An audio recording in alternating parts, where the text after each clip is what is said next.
Early on, when I first started playing, I was really into Eddie Van Halen and Randy Rhoads, so a lot of the things I was playing at the time was like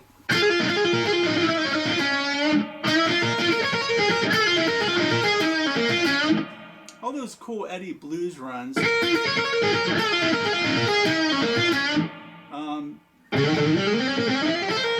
Like the 3-note per string stuff that Eddie did, the symmetrical pattern. I was also into Randy Rhoads at the time, so I was learning scales, but it was more like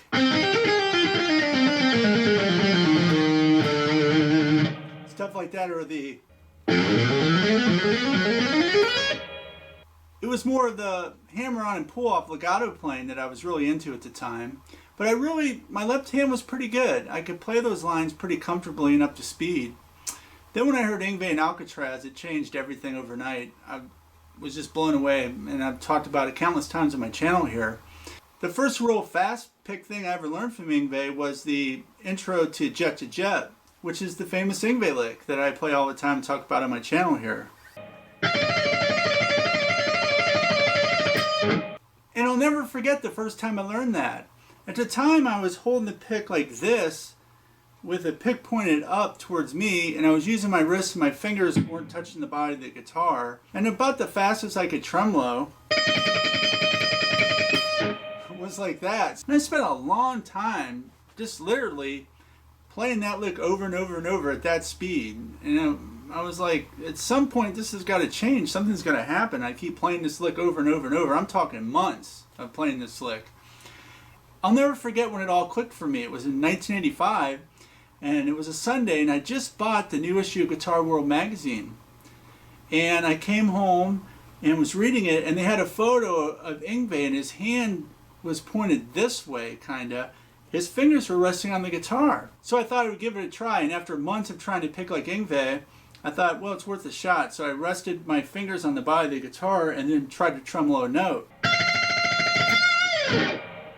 So I thought, well, I could pick fast, let me try the Yngwie lick.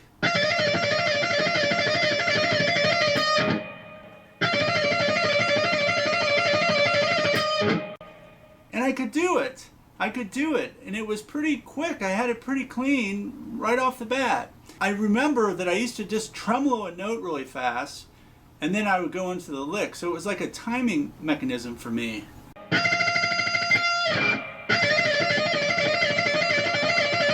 So that's how I did it. I just sort of played fast by playing fast. And the thing was, I could feel the rhythm in my fingers. And then I would just try that lick, moving it through whatever scale I was working on.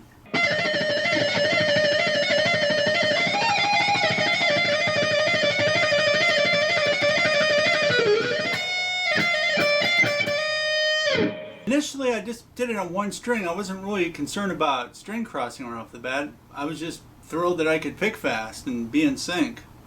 One thing that I really didn't do was like accent the first note of the lick. I know some alternate pickers do that. It works great for them. I don't know if it's just because of my motion mechanics or the sound I wanted to hear was real seamless. I never did the where you accent the first part of the chunk. I really didn't do that. I just feel the rhythms in my fingers. And the pick just kind of motored along. It just stayed the same speed the whole time with no accents.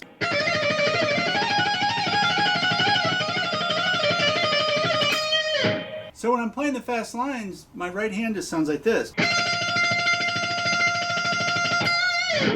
That's what my right hand's doing. One thing I do with my left hand is, I don't know if it's just me, but I play really relaxed and my fingers just sort of collapse when they play. Like, I notice that I tilt my hand this way I want my fingers to be even. If I'm like this, they're not even. It feels like my second finger is so much bigger than my pinky and third finger. But if I tilt my hand this way slightly, I noticed Yngwie, Paul Gilbert, a lot of guys do this, it evens my hand out, my fingers out, to where everything feels like they're even in terms of length. And that's really important for me. So when I'm playing those fast lines, I kind of have a slight tilt to my hand. And it just feels really comfortable too that way. My first guitar initially was a Gibson Les Paul Jr. It looked like an SG. It had one pickup, and it was identical to Carlos Cavazzo's guitar that he played in Quiet Riot. I really wanted a Strat so bad. I was into Van Halen. I just loved that super Strat look. I wanted a Kramer or something like it. And then Yngwie came along and he had a Strat. So one year for Christmas, my parents bought me a white Aria Pro 2 RS Straycat. Just like this. I just bought this off eBay, and I bought it for like $285. I have another one, which is this candy apple red one that I play quite a bit. And these are both totally stock. I've done nothing to them. They're just exactly like they were. And I see them on eBay for $200 or $300, and they're just a great guitar to play. They're fun. They're fun to pick on. I love my Kramers big time, but these guitars are just really compact and sleek, and they're just fun just to shred on. And I think they sound great for, you know, for that price.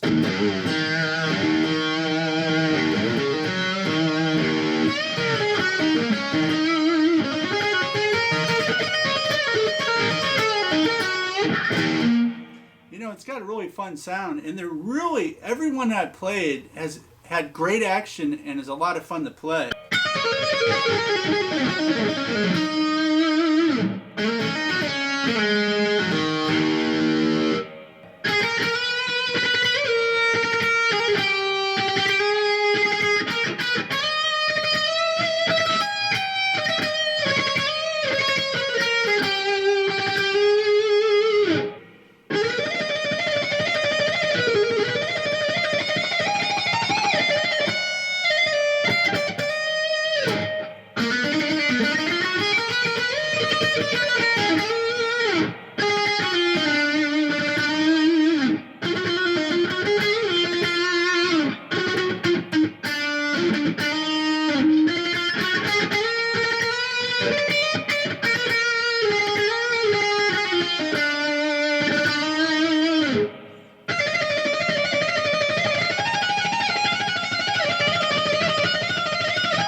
This is a 1985 model, and these are a lot of fun to play if you're looking for a fun guitar that it's cool and kind of vintage. This was made in Japan, and the plant really had a good reputation that it came out of, the Aria Pro 2 plant. And it's a lot of fun to play, and I see them on eBay all the time. So I saw this one and I thought I'm going to just do it, and I love it. The beautiful rosewood neck, and the neck just feels tremendous. Just a really fun guitar. Today's album pick is a fun one, and it's just a legend in the neoclassical movement, and that's Joe Stump. And this is his 2019 release, Symphonic Onslaught. And I really love Joe's playing. I mean, if you're a Ritchie Blackmore, Michael Schenker, Yngwie Malmsteen, Uli John Roth fan, you're going to love Joe's playing. He writes really well, memorable melodies, great technique, just an all-around amazing player. I really love the songs in this album. In fact, it starts out with a really cool instrumental called Demonic Trance. And then it goes into just 3 scorchers, Hit the Deck, On with the Action, and The Beast Within, which were all just Joe Stump classics instantly. I mean, as soon as I heard them, I loved them.